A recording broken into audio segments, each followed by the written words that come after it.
Bonsoir, ça y est, les municipales sont vraiment derrière nous. D'un côté, on a encaissé ce qui peut être qualifié de défaite. De l'autre, on gère une certaine satisfaction. Mais tout le monde demeure attentif en raison des européennes qui se profilent à présent. Bientôt un nouveau passage aux urnes. En Essonne et du côté des écologistes, on s'y prépare. En tout cas, Jean-Luc Touly s'y prépare, puisque le conseil régional et ancien élu de Vissou devrait figurer en bonne position sur la liste écologique Europe Citoyenne. Liste conduite par Corinne Lepage en Île-de-France. Les élus, rappelons-le, siégeront ensuite à Strasbourg. Actuellement, en Essonne, les 42 conseillers généraux du département interviennent dans les domaines, on le sait, de l'emploi, de la santé, du développement durable ou encore de la protection de l'enfance. Qu'ils y soient opposés, qu'ils y soient neutres ou favorables, plusieurs élus se posent actuellement la même question. Comment seront réparties les compétences actuelles du Conseil général en cas de disparition des départements, puisque c'est assez largement évoqué. Maxime Lemaine a rencontré quelques élus, disons, préoccupés. Dans son discours de politique générale, Manuel Valls apporte un début de réponse aux questions des élus essonniens en proposant par exemple la suppression de la clause générale de compétences, ce qui reviendrait à spécialiser davantage les strates restantes comme le conseil régional ou les communautés d'agglomération. Nicolas Schöttl ne semble pas y croire et pointe du doigt un éloignement accru entre population et élus. Je pense qu'on n'aura pas de strate plus spécialisée. Je pense qu'au contraire, on va aller gaver de compétences les communautés d'agglomération et avoir à faire des mini-départements. Je ne vois pas aujourd'hui où est-ce que vous allez donner une clause de compétences des collèges ou des routes départementales. À qui? L'écologiste Guy Bonneau est plutôt favorable à la suppression des départements, à condition que la légitimité des intercommunalités soit renforcée par un nouveau mode de scrutin électoral. Si dans la réforme, il n'y a pas l'élection des intermédiaires au suffrage universel direct, je pense que là, il y aura un vrai problème de communication entre les habitants, les citoyens, les utilisateurs de tel ou tel service public et l'institution politique. David Ross n'est ni pour ni contre la suppression, mais veillera à ce que les projets entamés se poursuivent. Par ailleurs, il estime que l'action du Conseil général est utile en Essonne. Sur notre territoire, c'est évident que si on ne s'était pas autant investi dans la recherche, dans l'innovation, dans le soutien au développement économique, on n'aurait pas ce cluster qui est un cluster scientifique porté au niveau national, mais pour lequel l'échelon territorial local a été un vecteur important. La suppression des départements ne devrait intervenir qu'en 2021. En attendant, l'an prochain auront lieu les élections départementales avec un nombre de cantons divisé par 2 en Essonne. Une expulsion imminente, c'est à quoi s'attendent des familles roms installées à Villemont, dans l'usine désaffectée de l'usine Galan. De nombreuses associations et des riverains étaient intervenus depuis plusieurs semaines pour infléchir les autorités. Il y a d'ailleurs eu un rassemblement tout à l'heure, en milieu de journée, devant la préfecture à Évry.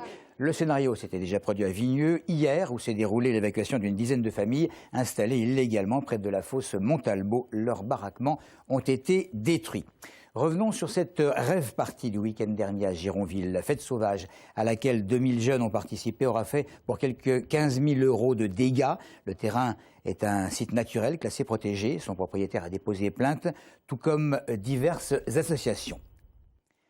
Une campagne à présent ciblant les auteurs de violences conjugales. C'est en Essonne le collectif contre les violences faites aux femmes qui la lance, cette campagne pour faire réfléchir les hommes sur leur comportement vis-à-vis des femmes. Une campagne bien consciente que dans les conférences de prévention, 98% du public est féminin. Or, ce sont les auteurs qu'il faut toucher en premier. C'est la raison de l'initiative de ce collectif du Conseil général et de l'association pour le contrôle judiciaire en Essonne spécialisée dans la prise en charge judiciaire et sociale des auteurs de violences.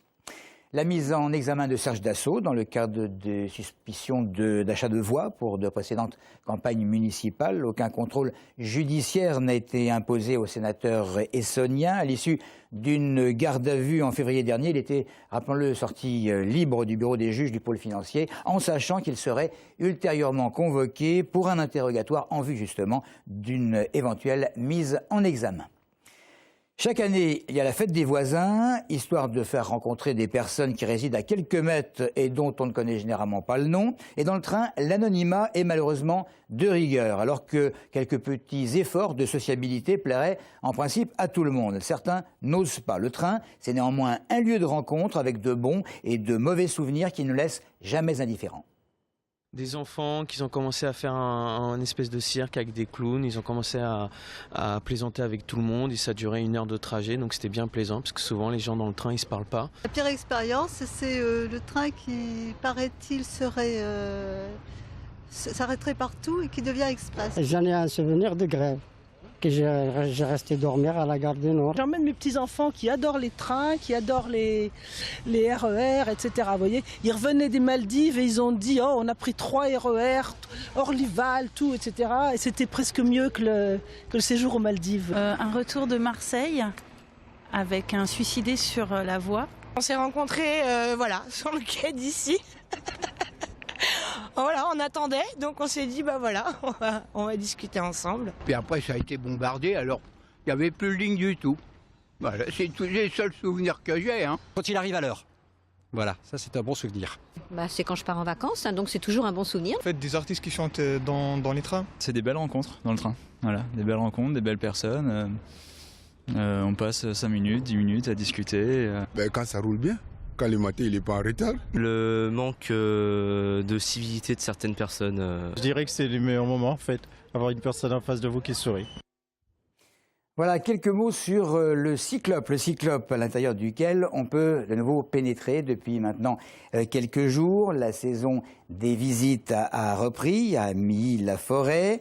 La sculpture monumentale a fait ses 20 ans. Le Cyclope avait été inauguré par François Mitterrand, c'était en 1994, et sa création et sa construction étaient à l'origine littéralement illégales. Maintenant, elle ne l'est plus, évidemment. C'est tout pour l'info. Merci de nous avoir suivis.